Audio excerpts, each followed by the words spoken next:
ومن زحزح عن النار وأدخل الجنة فقد فاز. وقال تعالى يا أيها الذين آمنوا اتقوا الله ولتنظر نفس ما قدمت لغد واتقوا الله إن الله خبير بما تعملون. وقال تعالى من عمل صالحا من ذكر أو أنثى وهو مؤمن فلنحيينه حياة طيبة. وقال تعالى إن يشاء يذهبكم ويأتي بخلق جديد وما ذلك على الله بعزيز. وقال تعالى إن تتولوا يستبدل قوما غيركم ثم لا يكونوا أمثالكم. صدق اللہ العظیم. میرے بزرگوں، بھائی اور دوستوں، اس دنیا میں ہر انسان کامیابی چاہتا ہے، کامیابیوں کو حاصل کرنے کے لیے محنت اور کوشش کر رہا ہے. آپ کسی چھوٹے بچے سے بھی پوچھیں گے تو کامیاب ہونا چاہتا ہے یا ناکام، وہ بھی یہی چاہے گا کہ یہی کہے گا کہ میں کامیاب ہونا چاہتا ہوں. کامیابیاں ہر ایک آدمی چاہتا ہے، ناکامیوں سے بچنے کی کوشش کرتا ہے. لیکن میرے دوستو، کامیابی ہے کیا اور ناکامی کیا ہے؟ آج ہر انسان اپنی عقل اور سمجھ کے مطابق کامیابی کا مفہوم متعین کرتا ہے.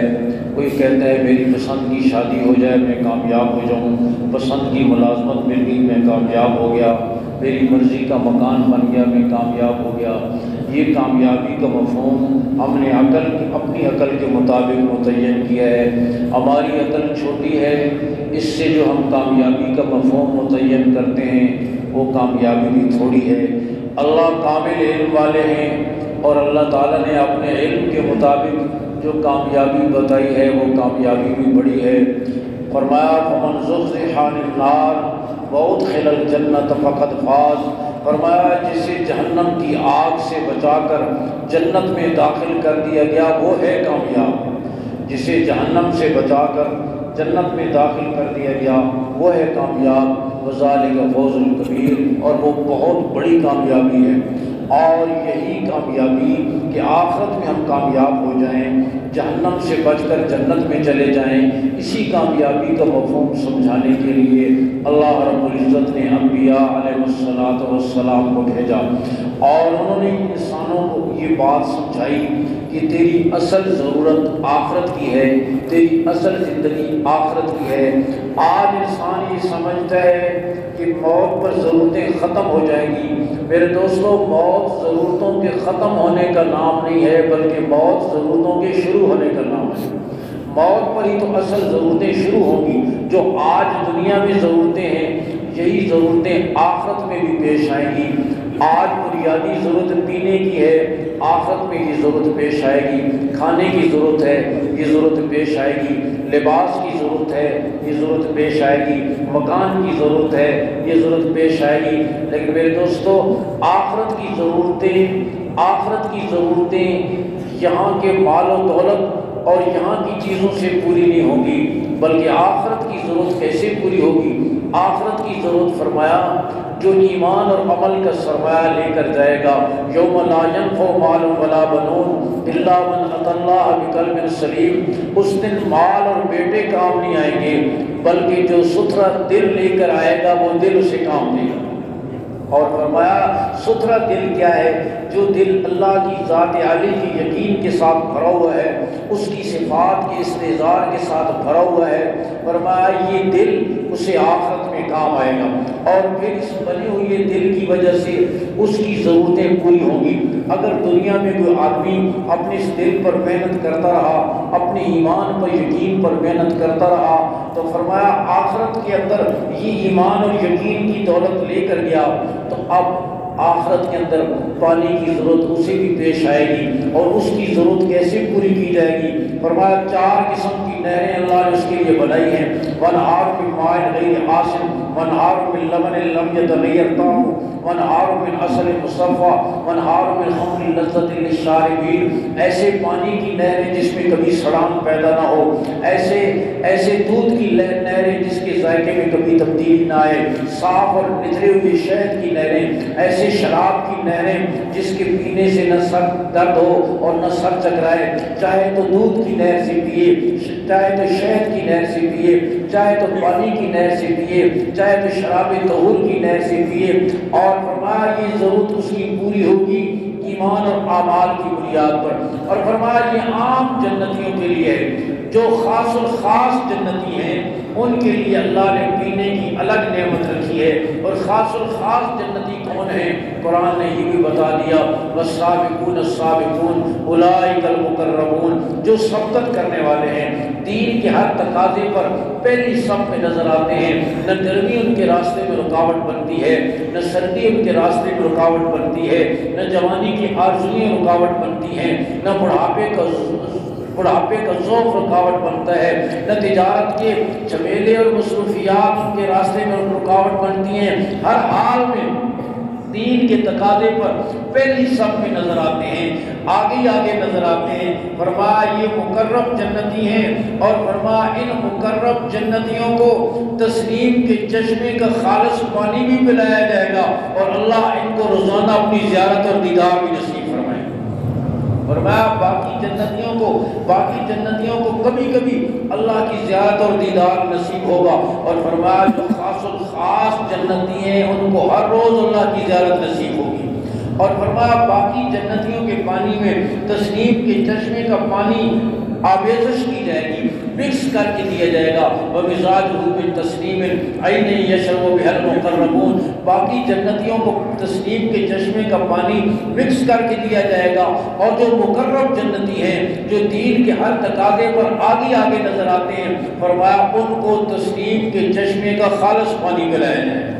فرمایا جو دنیا میں اپنے آپ پر محنت کرتے رہے، اپنے یقین پر محنت کرتے رہے، آج انسان ہر چیز پر محنت کر رہا ہے، اینٹ روڑے پتھر پہ محنت کر رہا ہے، لوہے پر محنت کر رہا ہے، کپڑے اور کاغذ پر محنت کر رہا ہے، لیکن اپنے آپ پر محنت نہیں کر رہا۔ فرمایا انبیاء علیہ السلام نے یہ بتایا کہ اپنے آپ پر محنت کرو اور اپنے دل پر محنت کرو، اور دل اللہ نے ہر انسان کو دے رکھا ہے۔ ما جعل اللہ لرجل من قلبین فی جوفی، اللہ نے کسی انسان کے سینے میں دو دل نہیں رکھے، ایک ہی دل دیا ہے۔ امیر کو بھی دیا ہے، غریب کو بھی دیا ہے، بوڑھے اور جوان کو بھی دیا ہے۔ فرمایا اس دل پر محنت کر کے اس دل میں اللہ کی عظمت کو پیدا کر لیا، اللہ سے تعلق جوڑ لیا، اس کی ذات کا یقین پیدا کر لیا، تو پھر پانی کی ضرورت اس شاندار طریقے سے پوری کی جائے گی۔ اور اگر میرے دوستو ہر چیز پر محنت کرتا رہا، ہر چیز کو چمکاتا رہا، لیکن اپنے آپ پر محنت نہ کی، اب پانی کی ضرورت اسے بھی پیش آئے گی، لیکن اس کی ضرورت کیسے پوری ہوگی؟ کیونکہ سرمایہ نہیں لے کر گیا، ایمان اور یقین کا سرمایہ لے کر نہیں گیا، اب پانی کی ضرورت اسے بھی پیش آئے گی۔ فرمایا مَن یستغیث یغاث بماء کالمہل یشوی الوجوہ بئس الشراب وساءت مرتفقا۔ فرمایا برسوں پانی کے لیے فریاد کرتے رہیں گے، ان کی فریاد رسی کی جائے گی ایسے پانی کے ساتھ جو تیل کی تلچھٹ کی طرح ہوگا۔ اور فرمایا وَسُقُوا مَاءً حَمِیمًا فَقَطَّعَ أَمْعَاءَهُمْ، کھولتا ہوا پانی پلایا جائے گا، اتنا کھولتا ہوا منہ کے ساتھ لگائے گا تو نیچے والا ہونٹ لٹک کر پاؤں تک آ جائے گا، اور اوپر والا ہونٹ سوج کر سر سے بھی پیچھے چلا جائے گا، انتڑیوں کو کاٹ کے باہر رکھ دے گا۔ فرمایا ایسا پانی، ان کو کھولتا ہوا پانی، تیل کی تلچھٹ کی طرح بدبودار پانی پلایا جائے گا۔ دوسری ضرورت میرے بھائی اور بزرگوں، پینے کے بعد کھانے کی ضرورت ہوتی ہے۔ اگر ایمان اور عمل کا سرمایہ لے کر گیا، اپنے آپ پر محنت کرتا رہا، دین کے تقاضوں میں آگے بڑھتا رہا، اللہ سے اپنا تعلق جوڑتا رہا، فرمایا کھانے کی ضرورت اسے بھی پیش آئے گی۔ اب اس کی ضرورت کس شاندار طریقے سے پوری کی جائے گی؟ فرمایا فی سدر مخضود وطلح منضود وظل ممدود وماء مسکوب وفاکہۃ کثیرۃ لا مقطوعۃ ولا ممنوعہ، ایسی بیریاں جن کے ساتھ کانٹے نہیں، تہ بتہ لگے ہوئے کیلے، لمبے لمبے سائے، جلتا ہوا پانی، اونچی اونچی بسیریاں، پھلوں کی کثرت جس میں کوئی روک ٹوک اور کوئی ممانعت نہیں، کسی نہ موسم کا انتظار کرنا پڑے نہ پہلی تاریخ کا انتظار کرنا پڑے، ایسی پھلوں کی کثرت اس کو دی۔ فرمایا وَلَحْمِ طَيْرٍ مِّمَّا يَشْتَهُونَ، اور فرمایا ان پرندوں کو گوشت جس کو چاہے گا، فرمایا اڑتا ہوا جنتی نے پرندہ دیکھا، دل میں خواہش پیدا ہوئی اس کا کباب کھانا چاہیے، یہ خیال آتے ہی وہ پرندہ جل کر بھن کر کباب بن کر اس کے سامنے آ جائے گا۔ اللہ رب العزت نے فرمایا تم ایک کام کر لو، دنیا کی اس تھوڑی سی زندگی میں تم وہ کر کے دکھا دو جو میں چاہتا ہوں، لمبی زندگی میں وہ کر دوں گا جو تم چاہو گے۔ وَلَكُمْ فِيهَا مَا تَشْتَهِي أَنفُسُكُمْ وَلَكُمْ فِيهَا مَا تَدَّعُونَ، فرمایا وہاں تمہاری چاہت کو پورا کیا جائے گا۔ دنیا چاہتوں کے پورا کرنے کی جگہ نہیں ہے، یہاں تم حکم کو پورا کرو، دین کے تقاضوں کو پورا کرو۔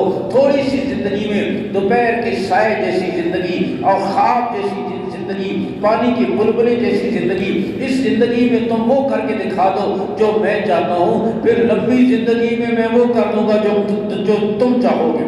فرمایا کھانے کی ضرورت اس کی یوں پوری ہوئی، اور فرمایا اگر ایمان اور عمل کا سرمایہ لے کر نہ گیا تو کھانے کی ضرورت اسی کی پیش آئے گی۔ فرمایا ان شجرۃ الزقوم طعام الاسیم، فرمایا زقوم کا درخت کانٹے دار، بدبودار، حلق میں اٹکنے والا، وہ اس کو کھانے کے لیے دیا جائے گا اور وہ پیٹ بھر کر کھائے گا۔ تیسری ضرورت پینے اور کھانے کے بعد میرے بھائی اور بزرگوں لباس کی ہوتی ہے۔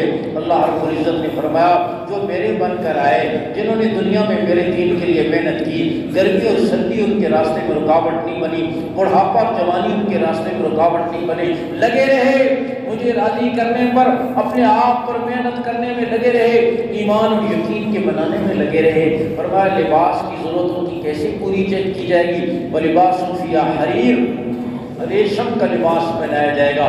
فرمایا چاہے تو سندس پہنے، چاہے تو استبرق پہنے، چاہے تو موٹا ریشم پہنے، چاہے تو باریک ریشم پہنے، فرمایا ان کو ایسا لباس دیا جائے گا۔ فرمایا اگر جنتی اتنا نفیس لباس ہوگا، ایک وقت میں 70 جوڑے بھی پہن لے، نہ وہ بدنما محسوس ہوگا نہ اسے کوئی بوجھ محسوس ہوگا۔ یہاں تو ایک قمیض کے اوپر آدمی دوسری قمیض پہن لے، ایک سلوار کے اوپر دوسری سلوار پہن لے، پاگل لگتا ہے، لیکن فرمایا وہاں ایسا نفیس لباس ہوگا 70 جوڑے بھی پہن لے گا، نہ وہ بدنما ہوگا، نہ کبھی وہ پرانا ہوگا، نہ کبھی پھٹے گا، نہ کبھی میلا ہوگا، نہ اس کی چمک دمک کے اندر کوئی کمی آئے گی۔ ایسا لباس اس کو پہننے کے لیے دیا جائے گا۔ اور اگر میرے دوستو ایمان و عمل کا سرمایہ نہیں لے کر گیا، اب لباس کی ضرورت اسے پیش آئے گی۔ فرمایا سرابیلہم من قطران، گندک کا لباس پہنایا جائے گا جو آگ کو کھینچنے والا ہوگا، بدن کے ساتھ چمٹ جانے والا ہوگا، ایسا لباس اس کو پہننے کے لیے دیا جائے گا۔ چوتھی ضرورت میرے دوستوں مسکن، رہائش اور مکان کی ہوتی ہے۔ فرمایا ایمان و عمل کا سرمایہ اگر لے کر گیا تو کہیں تو فرمایا علی سرر متقابلین، آمنے سامنے مسیریوں پر بیٹھے ہوں گے، اور فرمایا سونے اور چاندی کے محلات کے اندر ہوں گے، دودھ اور شہد کی لہروں کے اندر ہوں گے، کہیں غالیچوں پر ہوں گے، کہیں مسیریوں پر ہوں گے، اور کہیں ایک دوسرے کے آمنے سامنے بیٹھے ہوں گے۔ فرمایا اس انداز میں انہیں بہترین مسکن اور رہنے کی جگہ دی جائے گی۔ اور اگر ایمان و عمل کا سرمایہ نہ لے کر گئے، فرمایا لہم من جہنم مہاد ومن فوقہم غواش، ان کا اوڑھنا بھی آگ کا ہوگا، ان کا بچھونا بھی آگ کا ہوگا۔ اور میرے دوستو یہ کوئی 1-2 دن کی زندگی نہیں ہے، یہ 1-2 دن کی تکلیف نہیں ہے۔ کلما نضجت جلودہم بدلناہم جلودا غیرہا لیذوقوا العذاب، جلد کی ایک تہہ جل جائے گی، دوسری پیدا ہو جائے گی، دوسری جل جائے گی، تیسری پیدا ہو جائے گی، نہ وہ جسم کبھی ختم ہوگا نہ وہ عذاب کبھی ختم ہوگا۔ اور دوسری طرف فرمایا جو ایمان و عمل کا سرمایہ لے کر گئے، اللہ سے تعلق جوڑ کر گئے، آخرت کی ضرورتوں کی فکر کر کے اپنے آپ پر محنت کر کے گئے، فرمایا یہ ساری نعمتیں دے کر ان کے لیے اعلان کر دیا جائے گا کلوا واشربوا ہنیئا بما اسلفتم فی الایام الخالیہ، کھاؤ اور پیو مزے سے، یہ بدلہ ہے اس کو جو تم دنیا میں زندگی گزار کر آئے، جو تم میرے دین کے لیے ٹھوکریں کھاتے رہے، تم نے بیوی بچوں کی جدائیاں برداشت کی، تم نے اپنے ارمانوں کو سینوں میں دفن کیا، تم نے اپنی چاہتیں قربان کی، در در پر تم میرے دین کی خاطر پھرتے رہے، کبھی میدانوں میں، کبھی پہاڑوں میں، کبھی ملک کے اندر، کبھی ملک کے باہر، ہر حال میں تم دین کے لیے محنت کرتے رہے، اور وہ وقت تو گزر گیا، لیکن آج تم مزے سے کھاؤ اور پیو، یہ بدلہ ہے ان گزرے ہوئے دنوں کا۔ میرے بھائی اور بزرگوں یہ ایک زندگی ہے جو انبیاء علیہ السلام نے سمجھائی، اور میں نے عرض کیا یہ آخرت کی ساری ضرورتیں پوری ہوگی ایمان اور یقین کی بنیاد پر، اعمال کی بنیاد پر، کہ آدمی کا دل بن جائے۔ اور فرمایا اسی لیے انبیاء علیہ السلام نے دلوں پر محنت فرمائی۔ آپ صلی اللہ علیہ وسلم نے سب سے آخر میں تشریف لا کر انسانوں کے دلوں پر ایسی محنت فرمائی، ان کے دلوں میں اللہ کی عظمت کا ایسا یقین پیدا فرمایا، اللہ کی ذات کا ایسا دھیان پیدا فرمایا۔ کیا مرد اور کیا عورتیں صحابی اللہ کے راستے میں روانہ ہو رہے ہیں، بیوی سے پوچھا میں جا رہا ہوں کتنے دنوں کا خرچ دے کر چلا جاؤں؟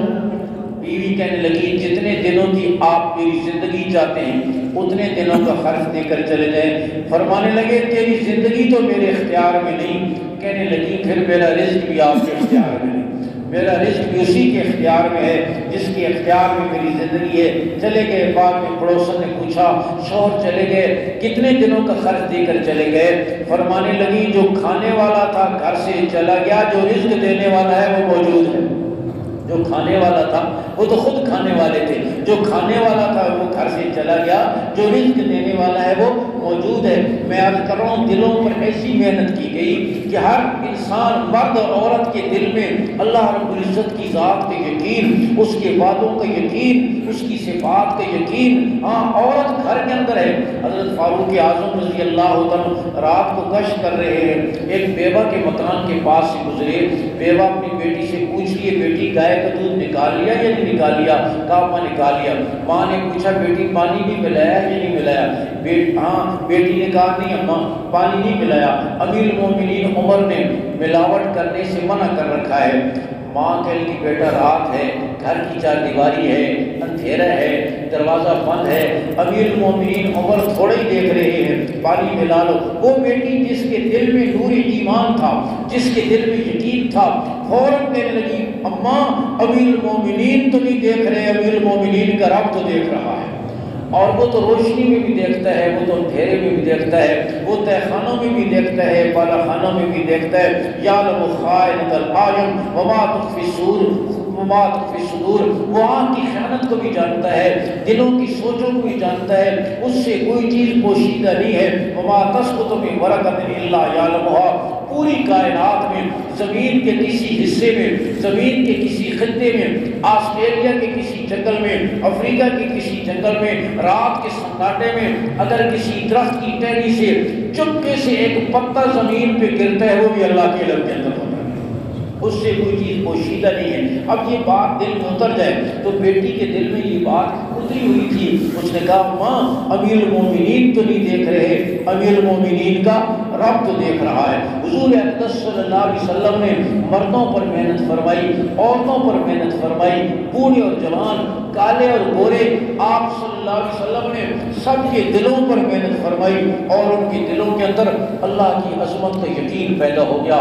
ایک چرواہا جنگل میں بکریاں چرا رہا ہے، صحابہ کا قافلہ ادھر سے گزرا، اور ایک صحابی نے ان سے آزمانے کے لیے کہا کہ دیکھو یہ کیا جواب دیتا ہے۔ فرمایا ایک بکری ہمیں دے دو، ہم تمہیں پیسے دے دیتے ہیں۔ اس نے کہا میں بکریوں کا مالک نہیں، میں مزدوری پر چلاتا ہوں۔ انہوں نے کہا ہم آپ کو پیسے دے دیتے ہیں، آپ بکری ہمیں دے دو، پیسے آپ اپنے پاس رکھ لینا، اور بکری کے مالک سے ہی کہہ دینا کہ بکری کو بھیڑیا کھا گیا ہے، اور جنگل میں تو ایسا ہوتا ہی رہتا ہے، اور بکریوں کا مالک تھوڑا ہی یہاں موجود ہے۔ اب وہ ان پڑھ چرواہا جو جنگل کی خلوتوں میں بکریاں چرا رہا ہے، لیکن اس کا دل بنا ہوا ہے، اس کا دل بنا ہوا ہے، اور اس کے دل کے اندر یہ یقین ہے، فوراً کہنے لگا بکریوں کا مالک تو موجود نہیں ہے، لیکن فَإِنَّ اللَّهَ، اللہ کہاں چلا گیا؟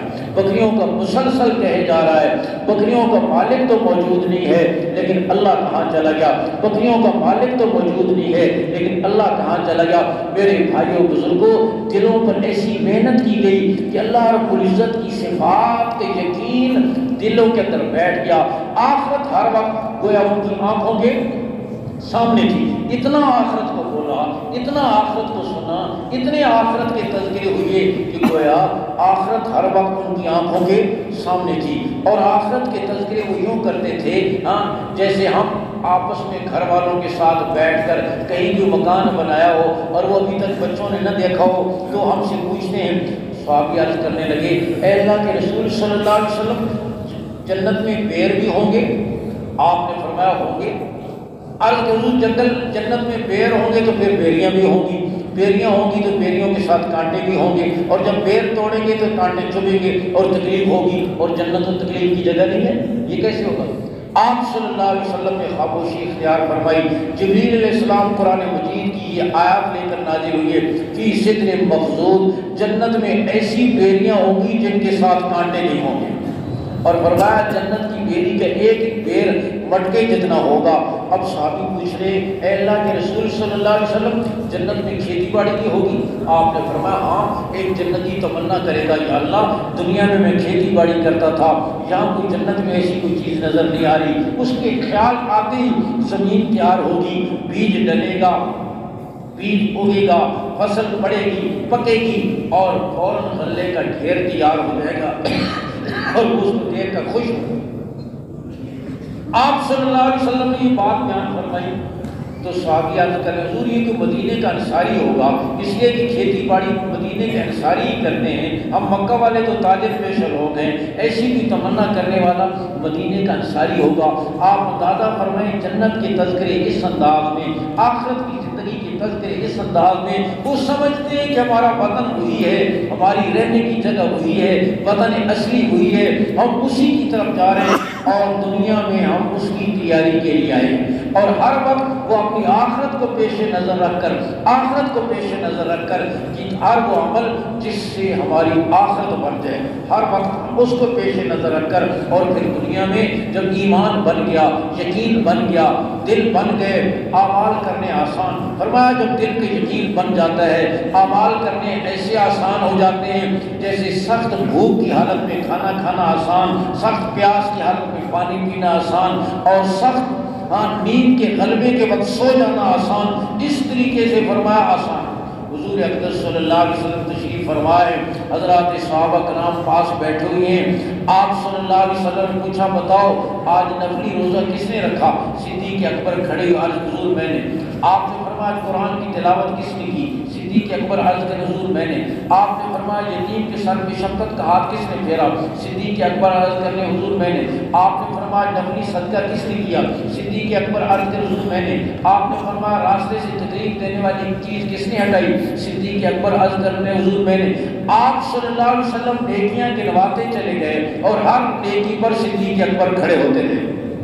آپ صلی اللہ علیہ وسلم نے یہ منظر دیکھ کر فرمایا کل قیامت کے دن کچھ خوش قسمت ایسے ہوں گے جنہیں جنت کے 8 دروازوں سے بلاوے کی آواز آئے گی، ہر دروازہ بول اٹھے گا، ہر چوکھٹ پکارے گی تم میرے بیچ میں سے گزر جاؤ گے تو میری بھی عزت افزائی ہو جائے گی۔ ابو بکر میں تمہیں خوشخبری دیتا ہوں تم بھی ان میں سے ہو جنہیں جنت کے 8 دروازوں سے بلاوے کی آواز۔ اور میرے دوستو انسان کی جو قیمت لگتی ہے اس کی شکل صورت سے نہیں لگتی۔ ان اللہ لا ينظر الى صورکم واموالکم ولکن ينظر الى قلوبکم واعمالکم، اللہ تمہاری صورتوں اور تمہارے بالوں کو نہیں دیکھتے، تمہارے دلوں اور تمہارے اعمال کو دیکھتے ہیں۔ انسان کی جو قیمت لگتی ہے اس کی ایمان اور اعمال کی بنا پر لگتی ہے۔ حضور اقدس صلی اللہ علیہ وسلم تشریف فرمائے، حضرت جبریل علیہ السلام آپ کے ساتھ بیٹھے ہوئے ہیں، سامنے سے حضرت سلمان فارسی رضی اللہ تشریف لا رہے ہیں۔ فارس سے آیا ہوا سلمان، پھٹے پرانے کپڑے ہیں، خستہ حالت ہے، فقیرانہ حیت ہے، نہ ہٹو بچوں کی صدا ہے، نہ شور و غوغا ہے، چپکے سے چلے آ رہے ہیں۔ جبریل علیہ السلام بول اٹھے، حضور سامنے سے سلمان آ رہے ہیں۔ آپ نے فرمایا جبریل تم نوری ہو، سلمان خاکی ہے، تم عرش کے مکین ہو، سلمان مدینے کا رہنے والا ہے، تم بھلا سلمان کو جانتے ہو؟ جبریل علیہ السلام عرض کر رہے حضور زمین والے اتنا نہیں جانتے جتنا آسمان والے جانتے ہیں۔ اس غریب سلمان کو زمین والے اتنا نہیں جانتے جتنا آسمان والے جانتے۔ کیوں؟ سلمان کے پلازے بہت ہیں، بینک بیلنس بہت ہے، بڑا ٹرانسپورٹر ہے، 22ویں گریڈ کا افسر ہے۔ نہیں، سلمان میں 2 خوبیاں ہیں، ایک سلمان میں عاجزی بہت ہے، دوسرا سلمان سورہ اخلاص کی تلاوت بہت کرتے ہیں۔ میں عرض کر رہا ہوں دل بنے، آپ صلی اللہ علیہ وسلم نے ان پر محنت کی، پھر وہ اللہ کے حکموں پر بر مٹنے والے بن گئے۔ اللہ کے ہاں ان کی اتنی قیمت لگی، اتنی قیمت لگ گئی کہ زمین پر ان کا اتنا چرچا نہیں جتنا آسمانوں پر ان کا چرچا ہے۔ اللہ رب العزت کے ہاں قیمتی بنتے چلے گئے۔ تو میں عرض کر رہا ہوں انسان کی قیمت اس کی شکل سے، صورت سے، لباس سے، اس کے بال سے نہیں لگتی۔ حضور اقدس صلی اللہ علیہ وسلم تشریف فرمائے، سامنے سے ایک آدمی گزرا بڑے کرو فر بڑی شان و شوکت کے ساتھ۔ آپ صلی اللہ علیہ وسلم نے صحابہ سے پوچھا یہ شخص کیسے ہیں؟ حضور بڑا آدمی ہے، کہیں بات کرے تو لوگ توجہ سے سنیں، سفارش کرے تو قبول کی جائے، نکاح کا پیغام بھیجے تو قبول کیا جائے، بڑا آدمی ہے۔ آپ نے خاموشی اختیار فرمائی۔ تھوڑی دیر کے بعد ایک نادار و غریب صحابی حضرت زہیر رضی اللہ تعالیٰ وہاں سے گزرے، پھٹے پرانے کپڑے ہیں، خستہ حالت ہے، فقیرانہ حیت ہے۔ آپ نے پوچھا یہ تمہاری نظر میں کیسے ہیں؟ حضور غریب مسلمان ہے، کہیں بات کرے تو کوئی توجہ نہ دے، سفارش کرے تو قبول نہ کی جائے، نکاح کا پیغام بھیجے تو رد کر دیا جائے، بیچارہ ایسے ہی۔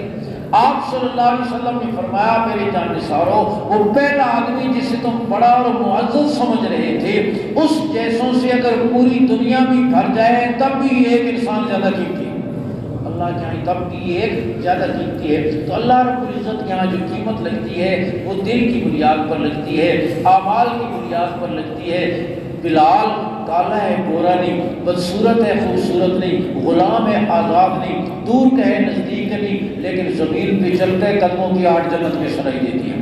تو انبیاء علیہ السلام نے انسانوں کے دلوں پر محنت فرمائی، ان کے دلوں کے اندر اللہ کی عظمت، اللہ کی صفات کے یقین ان کے دلوں کے اندر پیدا ہو گیا۔ اور میرے بھائیوں بزرگوں، دل میں جس کی بڑائی پیدا ہو جاتی ہے پھر آدمی اس کا ماتھا پڑھ کے چلتا ہے، اس کے تیور دیکھ کر چلتا ہے، اس کی خوشنودی کو دیکھ کر چلتا ہے۔ اور دل میں جس کی بڑائی نہیں ہوتی اس کے بار بار کے حکموں کی بھی پرواہ نہیں ہوتی۔ ان کے دلوں میں عظمت پیدا ہو گئی تو اللہ کے حکموں کو پورا کرنا ان کے لیے آسان ہو گیا، جانے دینا ان کے لیے آسان ہو گیا، مال قربان کرنا ان کے لیے آسان ہو گیا، ساری رات اللہ کے سامنے کھڑا ہونا اللہ کی رضا کے لیے اللہ کی رضا کے لیے ان کے لیے آسان ہوگا۔ ایک ایک چیز ان کے لیے آسان ہو گئی اور اللہ کے حکم کو پورا کرنا آسان۔ ایک صحابی نے زمین بیچی، دوسرے نے زمین خریدی۔ جنہوں نے زمین خریدی انہوں نے زمین کو کھودا تو نیچے سے بہت بڑا خزانہ نکلا ہے۔ انہوں نے وہ سارا خزانہ اٹھایا اور جس سے زمین خریدی تھی اس کے پاس لے گئے اور وہ کہنے لگے بھائی میں نے تجھے مٹی کے پیسے دیے تھے، اس کے پیسے تو نہیں دیے تھے، یہ لے لو، میرے سے کوئی تعلق نہیں۔ وہ بھی تو ایسے ہی تھے، وہ کہنے لگے بھائی یہ تمہاری قسمت، جب میں نے زمین بیچ دی تو تخت سرا تک جو کچھ زمین میں تھا وہ سارے کا سارا میں نے بیچ دیا، میرا اس سے کوئی تعلق نہیں۔ ایک کہتا ہے میں نہیں لیتا، جھگڑا اس پر ہو رہا ہے، ایک کہتا ہے میں نہیں لیتا، دوسرا کہتا ہے میں نہیں لیتا، اس پر جھگڑا ہو رہا ہے۔ آج جھگڑا اس پر ہوتا ہے، کہتا ہے میں نہیں لیتا، دوسرا کہتا ہے تو کہاں سے آ گیا، یہ ہے ہی میرا، اس پر جھگڑا ہو رہا ہے۔ ایک کہتا ہے اٹھا لو بھائی میرا اس سے تعلق نہیں، لے جاؤ، دوسرا کہتا ہے میں نہیں لیتا، میرا اس سے کیا تعلق۔ دونوں حضور اقدس صلی اللہ علیہ وسلم کی خدمت میں حاضر ہوئے، سارا اپنا معاملہ سنایا۔ آپ صلی اللہ علیہ وسلم نے سن کر فرمایا تمہاری کوئی اولاد بھی ہے؟ عرض کی ایک نے کہا جی میرا بیٹا ہے، دوسرے نے کہا میری بیٹی ہے۔ آپ نے فرمایا دونوں کا نکاح کرا دو اور یہ خزانہ ان پر خرچ کر دو۔ میں عرض کر رہا ہوں انسان بنے۔ آپ صلی اللہ علیہ وسلم نے ان پر محنت کی، دل بنے، دلوں کا یقین بنا، دلوں میں اللہ کی عظمت پیدا ہوئی، اللہ کی محبت پیدا ہوئی۔ آخرت ہر وقت ان کی آنکھوں کے سامنے تھی، اللہ کے سامنے پیش ہونا ان کی آنکھوں کے سامنے تھا۔ آپ صلی اللہ علیہ وسلم نے امت پر یہ محنت فرمائی اور آپ صلی اللہ علیہ وسلم نے دلوں کو یقین بنایا، اعمال بنے، اللہ کا تعلق بنا، اللہ کی مدد ان کے ساتھ ہو گئی، اللہ کی مدد۔ اور اللہ رب العزت کا وعدہ ہے، ہاں اللہ کا اعلان ہے، ان تنصر اللہ ینصرکم، اگر تم اللہ کی مدد کرو گے۔ اصول فقہ میں ہمارے ہم مدارس میں پڑھایا جاتا ہے، اگر کوئی آدمی اپنی بیوی سے یہ کہے ان دخلت الدار فانت طالق، اگر تو گھر میں داخل ہوئی تو تجھے طلاق۔ اب اس نے اگر زبان سے یہ نکال دیا اب یہ طلاق میزائل کی طرح فضا میں معلق رہے گی، جو ہی بیوی گھر میں قدم رکھے گی فوراً طلاق پڑ جائے گی۔ بالکل اسی طرح اللہ نے فرمایا ان تنصر اللہ ینصرکم، اگر تم اللہ کے دین کی مدد کرو گے اللہ تمہاری مدد کرے گا۔ جو ہی ہمارے قدم اللہ کے دین کی مدد کے لیے اٹھیں گے فوراً اللہ کی مدد آ جائے گی۔ دیر تو ہماری طرف سے ہوتی ہوئی ہے، جو ہی ہماری طرف سے اللہ کے دین کے لیے قدم اٹھے گا فوراً اللہ رب العزت کی مدد آ جائے گی۔ اور میرے دوستو، میرے بزرگوں، اللہ کے دین کے لیے گھر سے نکلنا، اللہ کے دین کی سربلندی کے لیے قدم اٹھانا، گرمی اور سردی کو برداشت کرنا، گرمی اور سردی کو سہنا اللہ رب العزت کا کتنا محبوب ہے۔ قرآن مجید میں اللہ رب العزت نے ان گھوڑوں کی قسمیں کھائیں جو دین کی سربلندی کے لیے استعمال ہوئی ہے۔ والعادیات ضبحا فالموریات قدحا فالمغیرات صبحا فاثرن به نقعا ووسطن به جمعا، ان کے دوڑنے کی، ان کے ہانپنے کی، ان کی پاؤں کی چنگاریوں کی، ان کے گرد و غبار کی، ان کے حملہ کرنے کی کیفیت کی۔ گھوڑے کی کیا مجال تھی کہ گھوڑے کو قرآن کے ورقوں پر جگہ دی جاتی؟ کیوں دی گئی؟ اس لیے کہ گھوڑا دین کی سربلندی کے لیے استعمال ہوا۔ میرے دوستو، گھوڑا دین کی سربلندی کے لیے استعمال ہو جائے، اتنا قیمتی بن جائے، حضور کا امتی استعمال ہو جائے گا، کتنا قیمتی بن جائے گا، حضور کا امتی استعمال ہو جائے گا، کتنا قیمتی بن جائے گا۔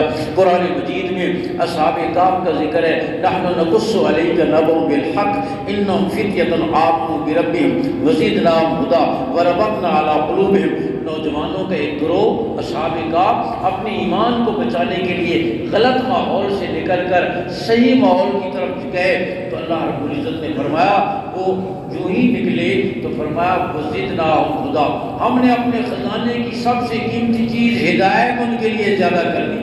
وربطنا علی قلوبہم، ہم نے ان کے دلوں میں ایمان کی گرہ لگا دی۔ ربط القلب یہ ایمان کا آخری درجہ ہوتا ہے، جیسے ختم القلب کفر کا آخری درجہ ہوتا ہے۔ جہاں ختم القلب ہو جائے وہاں پھر ایمان داخل نہیں ہو سکتا، اور جہاں ربط القلب ہو جائے وہاں سے ایمان نکل نہیں سکتا۔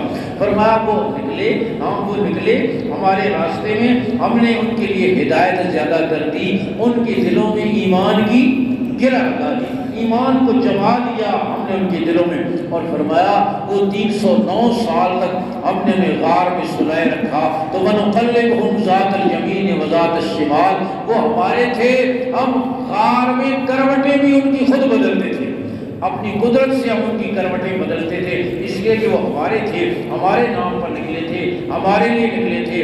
لیکن میرے دوستو غور کریں، اصحاب کہف دوسروں کی فکر میں نہیں نکلے تھے، انسانیت کی فکر میں نہیں نکلے تھے، صرف اپنے ایمان کو بچانے کے لیے نکلے تھے۔ جب صرف اپنے ایمان کو بچانے کے لیے نکلے، اتنے قیمتی ہوئے، اللہ نے ان کے دلوں میں ایمان کی گرہ لگا دی، ان کے لیے ہدایت زیادہ کر دی۔ اللہ رب العزت 309 سال تک ان کو پالتے رہے، ان کی کروٹیں بدلتے رہے۔ تو جو حضور کی ساری امت کی فکر میں نکلے گا، اللہ کے ہم وہ کتنا قیمتی بنے، وہ تو صرف اپنی فکر میں نکلے، اتنے قیمتی بنے، اتنے انعامات ان کو نصیب ہوئے۔ تو حضور اقدس صلی اللہ علیہ وسلم کا جو امتی ساری انسانیت کی فکر میں نکلے گا تو وہ اللہ رب العزت کے ہاں کتنا قیمتی بنے گا۔ قرآن مجید میں ایک چیونٹی کا ذکر ہے جس نے دوسری چیونٹیوں کی جان بچانے کے لیے آواز لگائی۔ سلیمان علیہ السلام کا لشکر آ رہا تھا، اس چیونٹی نے آواز لگائی، دوسری چیونٹیوں کو آواز دے کر ادخلوا مساکنکم لا یحطمنکم سلیمان وجنودہ وہم لا یشعرون، چیونٹیوں پلوں میں داخل ہو جاؤ، سلیمان علیہ السلام کا لشکر آ رہا ہے، ایسے نہ ہو کہ وہ تمہیں روند ڈالے اور انہیں تو پتہ بھی نہ چلے گا اور تم ماری جاؤ گی۔ اب ایک چیونٹی کی وہ آواز جو دوسری ہم جنسوں کی جان بچانے کے لیے لگی، اللہ کو اتنی پسند آئی کہ اللہ تعالیٰ نے اس چیونٹی کا ذکر قرآن میں کیا اور پوری سورت کا نام چیونٹی کے نام پر سورۃ النمل رکھ دیا، پوری سورت کا نام چیونٹی کے نام پر سورۃ النمل۔ تو میرے بھائیوں بزرگوں، ایک چیونٹی کی آواز جو دوسری ہم جنسوں کی جان بچانے کے لیے لگی، اللہ کو اتنی پسند آئی تو حضور صلی اللہ علیہ وسلم کی امتی کی آواز جو دوسروں کے ایمان کو بچانے کے لیے لگے گی، اللہ کو کتنی پسند ہے۔ اس لیے فرمایا یہ انسانیت کی فکر، دین کی یہ دعوت، اللہ کی طرف بلانا اللہ رب العزت کو بہت محبوب عمل ہے، بہت محبوب عمل ہے۔ اور حضور اقدس صلی اللہ علیہ وسلم نے امت کے تمام طبقات کو، امت کے تمام طبقات کو آپ صلی اللہ علیہ وسلم نے اس محنت پر کھڑا فرمایا۔ آپ غور فرمائیں، حضرات صحابہ کرام سارے ایک ذوق کے لوگ نہیں تھے، ایک حیثیت کے لوگ بھی نہیں تھے، دنیوی اعتبار سے ایک ذوق کے لوگ بھی نہیں تھے۔ حضرت ابو ہریرہ رضی اللہ عنہ محدث ہیں، حدیث کی یاد کرنے کا ذوق ہے، حضرت معاذ بن جبل، زید بن ثابت مفتی ہیں، افتاء کا ذوق ہے، عبداللہ بن مسعود فقیہ ہیں، فقیہانہ ذوق ہے، ابی بن کعب، ابو موسیٰ اشعری رضی اللہ تعالیٰ قاری ہے، قرات کا ذوق ہے، ثابت بن قیس خطیب ہیں، خطیبانہ ذوق ہے، عبداللہ بن عبد الزاہد ہیں، زاہدانہ ذوق ہے، اور خالد بن ولید سالار ہیں، عسکری ذوق ہے۔ یہ مختلف ذوق کے لوگ تھے، لیکن سارے کے سارے انسانیت کو جہنم سے بچانے کی محنت اور کوشش کر رہے تھے۔ ابو ہریرہ رضی اللہ عنہ جیسا درویش بھی بھوک کی وجہ سے کش کھا کے گر جانے والا، وہ بھی انسانیت کو جہنم سے بچانے کی محنت اور کوشش کر رہا ہے۔ اور عبد الرحمن بن عوف جیسا عرب پتی بھی انسانیت کو جہنم سے بچانے کی محنت کر رہا ہے۔ آپ صلی اللہ علیہ وسلم نے امت کے تمام طبقات کو اس کے لیے کھڑا کیا، اور آپ صلی اللہ علیہ وسلم نے امت میں ایسی فکر فرمائی کہ مصعب بن عمیر رضی اللہ عنہ کی جوانی رکاوٹ نہیں بنی، اور ابو ایوب انصاری رضی اللہ عنہ کا بڑھاپا ان کے راستے میں رکاوٹ نہیں بنا، عذاب کی سردی ان کے راستے میں رکاوٹ نہیں بنی، تبوک کی گرمی ان کے راستے میں رکاوٹ نہیں بنی، کوئی چیز بھی ان کے راستے میں رکاوٹ نہیں بنی، اور اللہ کے راستے میں وہ نکلے۔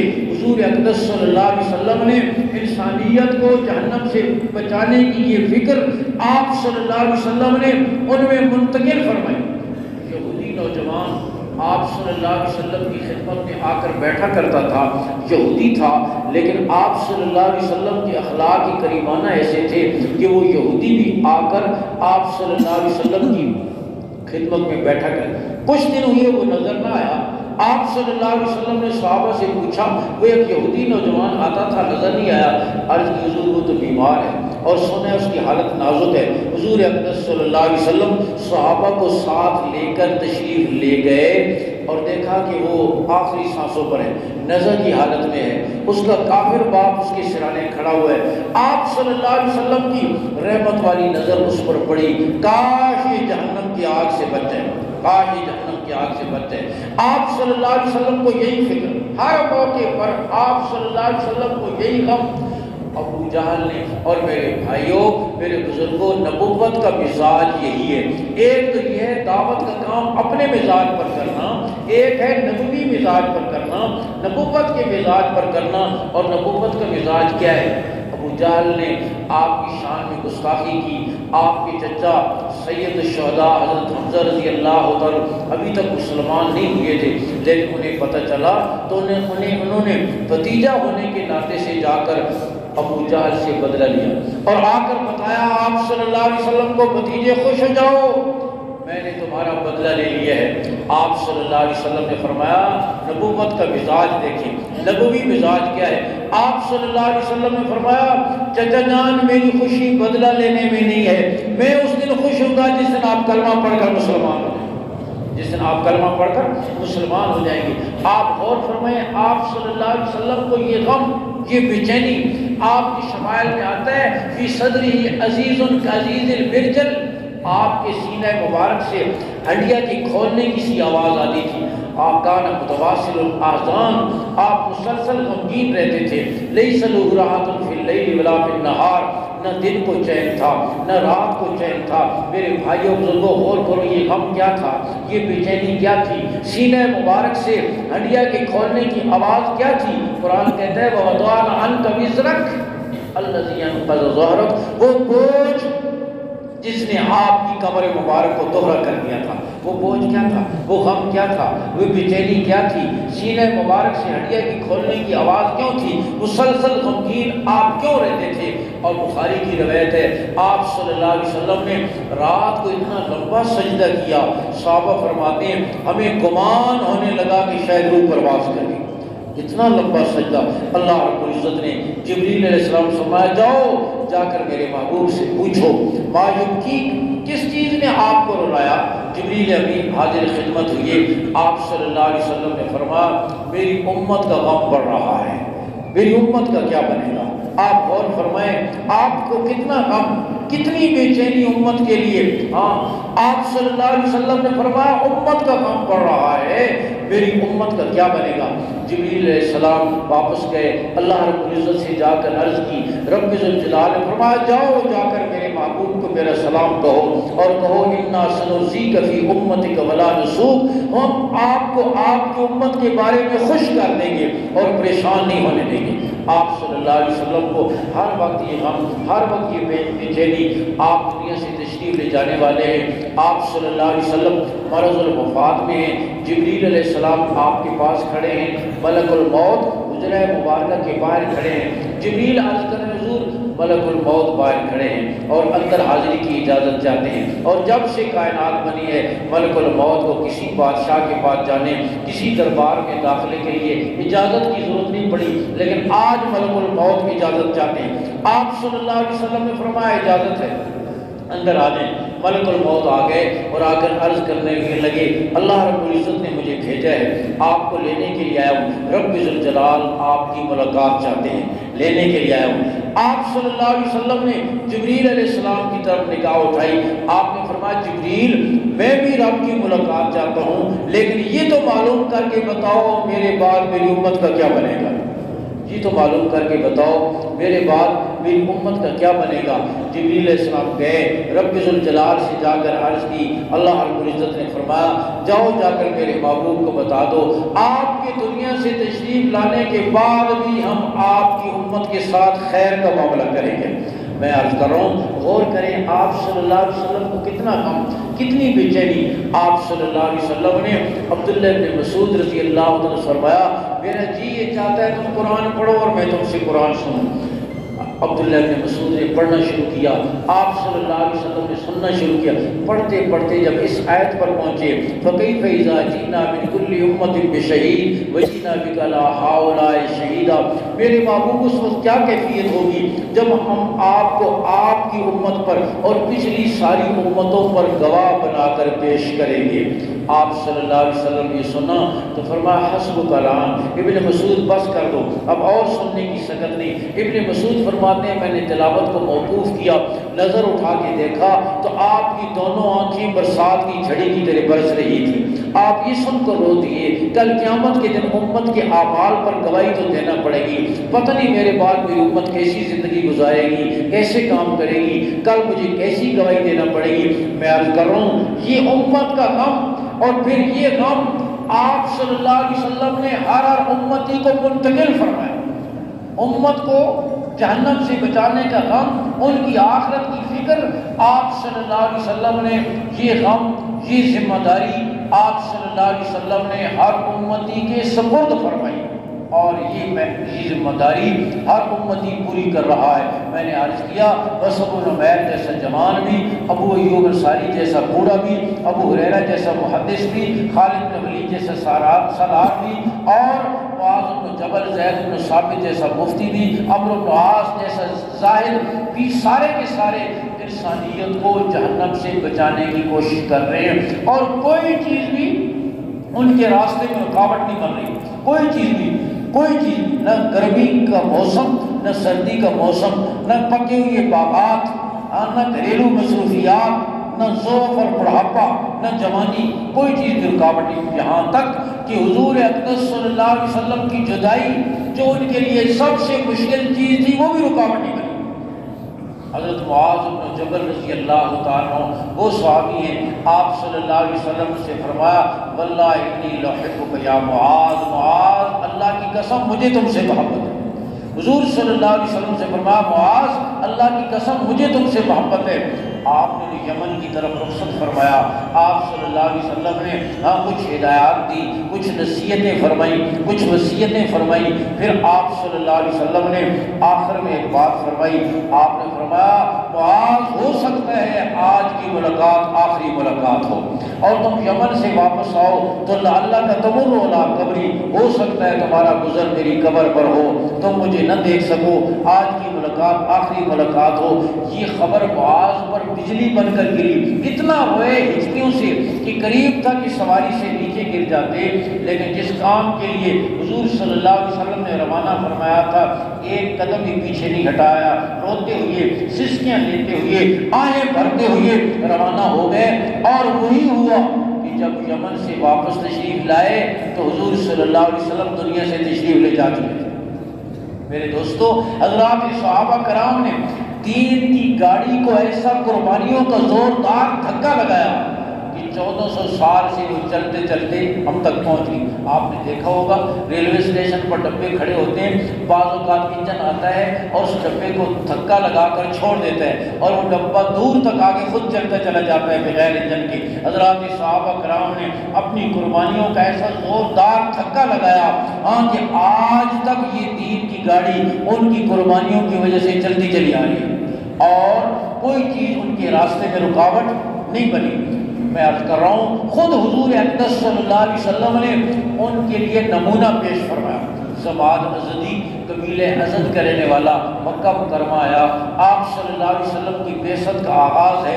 دیکھا اس نے کہ کفار کے کچھ لوگ ابو جہل عتبہ شیبہ وغیرہ سر جوڑ کر بیٹھے ہوئے ہیں اور کہہ رہے ہیں کہ یہ محمد صلی اللہ علیہ وسلم نے ہمیں رسوا کر دیا ہے، ہمیں ٹکڑے ٹکڑے کر دیے اور ہمیں پورے عرب میں رسوا کر دیا ہے، باپ دادا کو گمراہ بتاتے ہیں۔ آپس میں بیٹھے ہوئے ادھر دیکھیں بھائی، آپس میں بیٹھے ہوئے باتیں کر رہے ہیں۔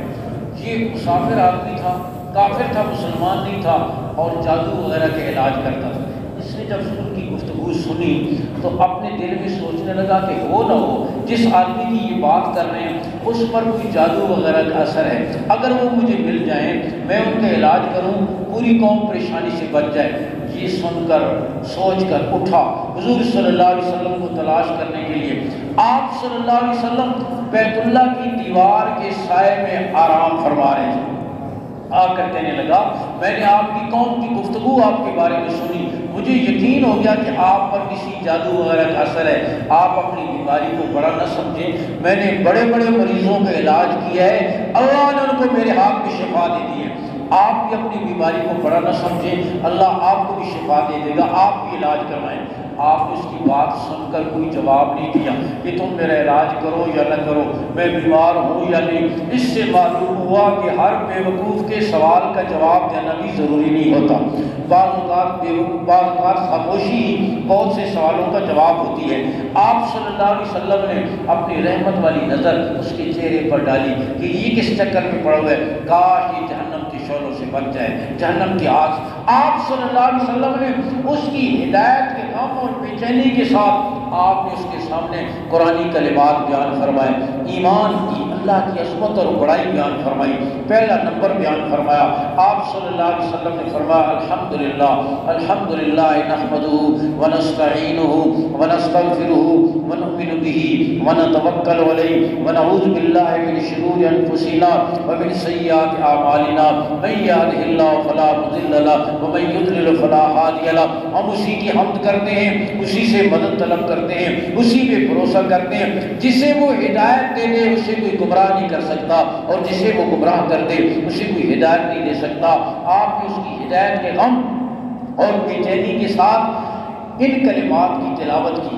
زماد ازدی چونک گیا، اس کے دل میں ہلچل مچ گئی، اندھیرے چھٹنے لگ گئے، کفر کافور ہونے لگا، خزاں بہار میں تبدیل ہونے لگی۔ کہنے لگا انی سمیت قول الکہنہ وقول السحرہ وقول الشعراء فما سمیت مثل ہؤلاء الکلمات۔ کہنے لگا میں تو بڑا جہادیدہ آدمی ہوں، دنیا میں بڑا پھرا ہوں، شاعروں کا کلام سنا، کاہنوں کا کلام سنا، نجومیوں کا کلام سنا، ایسا کلام تو میں نے کسی سے نہیں سنا۔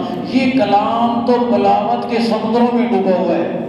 ذرا آپ پھر پڑھیں، آپ نے کیا پڑھ ڈالا؟ گویا زماد ازدی کہہ رہا ہے آپ اپنا واز، آپ اپنا بیان، آپ اپنی تقریر دوبارہ کریں۔ اب غور کریں نبی کو ایک آدمی کی ہدایت کتنی عزیز ہے۔ ہاں میرے جیسا مولوی کوئی جمعے کے دن تقریر کر کے باہر نکلے نا اور کوئی آدمی کہے کہ ذرا تقریر دوبارہ سنا دیں مولوی صاحب، میں کہوں گا کہ میرے پاس وقت نہیں ہے، اگلے جمعے 1 بجے آ جانا۔ ہاں لیکن نبی کو ایک آدمی کی ہدایت کتنی عزیز ہے، وہ کہہ رہے ہیں آپ اپنا بیان، اپنی باز دوبارہ دہرائیں۔ آپ صلی اللہ علیہ وسلم نے دوبارہ ان کلمات کو دہرایا الحمدللہ نحمدہ ونستعینہ ونستغفرہ ونؤمن بہ ونتوکل علیہ ونعوذ باللہ من شرور انفسنا ومن سیئات اعمالنا۔ یہاں تک میرے آقا نے پڑھا، اس کے دل کی دنیا بدل گئی، کفر کافور ہو گیا، اندھیرے چھٹ گئے، خزاں بہار میں تبدیل ہو گئی۔ کہنے لگا میں اپنا ہاتھ آگے کیجئے، میں آپ کے ہاتھ پر اسلام کی بیعت کرتا ہوں۔ آپ صلی اللہ علیہ وسلم نے دست مبارک بڑھایا اور اس نے اسلام کی بیعت کی اور کہنے لگا میں اپنے قبیلے کی طرف جا رہا ہوں، اپنے قبیلے کی طرف جا رہا ہوں، اس وقت تک جا کر آرام سے نہیں بیٹھوں گا جب تک سارے لوگ کلمہ پڑھ کر مسلمان نہ ہوں۔ مسلمان اپنی ذمہ داری کو سمجھتا تھا کہ کلمہ پڑھنے کے بعد اب گھر میں بیٹھنا نہیں ہے، کلمہ پڑھنے کے بعد میری ذمہ داری ہے، میری ذمہ داری ہے، جان بھی میری نہیں، مال بھی میرا نہیں، وقت بھی میرا نہیں، یہ سب کچھ اللہ کے لیے ہے۔ جب میں نے کلمہ پڑھ لیا ہے اب میرا سودا ہو گیا ہے، ان اللہ اشتری من المؤمنین انفسهم واموالهم بان لهم الجنہ، اللہ نے ایمان والوں کے مالوں اور جانوں کا جنت کے بدلے میں سودا کر لیا ہے۔ مسلمان سمجھتا تھا کہ اب جان میری نہیں۔ دوپہر کو شخص مسلمان ہوا، آپ صلی اللہ علیہ وسلم سے عرض کرنے لگا دوپہر کو حضور باپ دادا کا دین چھوڑ کر اسلام کے دامن رحمت میں آنا چاہتا ہوں، کیا ملے گا؟ آپ نے فرمایا جہنم سے بچ جاؤ گے، جنت میں چلے جاؤ گے۔ اور پھر اس نے کلمہ پڑھا۔ آپ صلی اللہ علیہ وسلم نے فرمایا وہ صحابہ کی جماعت جا رہی ہے، میدان قتال میں چلے جاؤ۔ چلا گیا، یہ نہیں حضور میں تو ابھی کلمہ پڑھا ہے، ابھی تو نماز نہیں سیکھی، وضو بھی نہیں سیکھا، پرانے پر ہم مسلمان بیٹھے ہیں پہلے ان کو بھیجیں۔ نہیں، وہ سمجھتا تھا اب کلمہ پڑھنے کے بعد مجھے گھر میں بیٹھنا نہیں ہے، جان بھی میری نہیں، مال چلا گیا۔ اللہ کی شان، ہاں ابھی زور کی نماز کا وقت نہیں آیا تھا کہ شہید ہو گیا۔ حضور صلی اللہ علیہ وسلم تشریف لے گئے، صحابہ حضور باقی شہیدوں کو تو ہم پہچانتے ہیں، یہ ایک اجنبی شہید ہے جسے ہم جانتے نہیں۔ آپ صلی اللہ علیہ وسلم اس کے سرانے کھڑے ہوئے اور آپ نے فرمایا او اجنبی شہید، میرے ساتھی تو کہتے ہیں ہم تجھے پہچانتے نہیں، اور میں اللہ کا رسول گواہی دیتا ہوں تو جنت کی نہروں میں ہوتے لگا رہا ہے، میں اللہ کا رسول گواہی دیتا ہوں تو جنت کی نہروں میں۔ دوپہر کو کلمہ پڑھا اور زور سے پہلے جنت کی نہروں میں جا ہوتے لگائے۔ میں عرض کر رہا ہوں کہ آپ صلی اللہ علیہ وسلم نے ایسا ماحول قائم فرمایا، امت نے اپنا مقصد سمجھا کہ جان بھی میری نہیں، مال بھی میرا نہیں، اور ہم ساری انسانیت کے لیے پیدا ہوئے ہیں۔ حضور اقدس صلی اللہ علیہ وسلم کی ختم نبوت کی وجہ سے یہ ذمہ داری ہمارے سپرد ہوئی ہے، اور آپ صلی اللہ علیہ وسلم نے، میں نے عرض کیا کہ ہم کی بے چینی، یہ ذمہ داری کا احساس آپ صلی اللہ علیہ وسلم نے امت میں منتقل فرمایا، اور ہر ایک اس ذمہ داری کو پورا کرتا ہوا نظر آ رہا تھا۔ کیا بوڑھا اور کیا جوان، کیا قاری اور کیا عالم، کیا محدث اور کیا فقیہ، کیا سیاستدان اور کیا سالار، کیا امیر اور غریب، امت کے تمام طبقات کو آپ صلی اللہ علیہ وسلم نے یہ ذمہ داری سپرد فرمائی۔ میرے دوستو، جو ذمہ داری ان پر تھی بعین ہی بالکل یہی ذمہ داری آج ہم پر ہے۔ جو کلمہ انہوں نے پڑھا تھا وہی کلمہ ہم نے پڑھا ہے۔ حضور اقدس صلی اللہ علیہ وسلم کے وہ بھی امتی تھے، ہم بھی امتی ہیں، وہی کام آج ہمارے سپرد بھی ہے۔ آج دعوت اس کام کی وجہ سے، یہ حب الحسنات ہے، دعوت اس کام کی وجہ سے الحمدللہ پوری دنیا میں بہار ہے۔ مرکز میں ایک دفعہ شب جمعہ میں میری بات ہو رہی تھی، میں نے دیکھا کہ 5000 کا مجمع ہے اور اکثر نوجوان اور چہروں پر داڑیاں، اور رات کو الحمدللہ وہ تہجد پڑھتے ہیں، قرآن کی تلاوت کرتے ہیں، دوسروں کو دعوت دیتے ہیں۔ میں نے کہا اگر یہ دعوت کا کام نہ ہوتا تو یہی نوجوان ان کا ہفتہ وار چھٹی اور یہ شب جمعہ کسی شراب خانے میں گزرتی، کہیں اور گزرتی۔ اس محنت کی برکت سے اب یہ مسجد کے اندر رات گزار رہے ہیں، تہجد پڑھ رہے ہیں، دین کی دعوت دے رہے ہیں، اللہ کا ذکر کر رہے ہیں۔ اس کی وجہ سے الحمدللہ پوری دنیا میں انقلاب آیا۔ آپ جو اپنی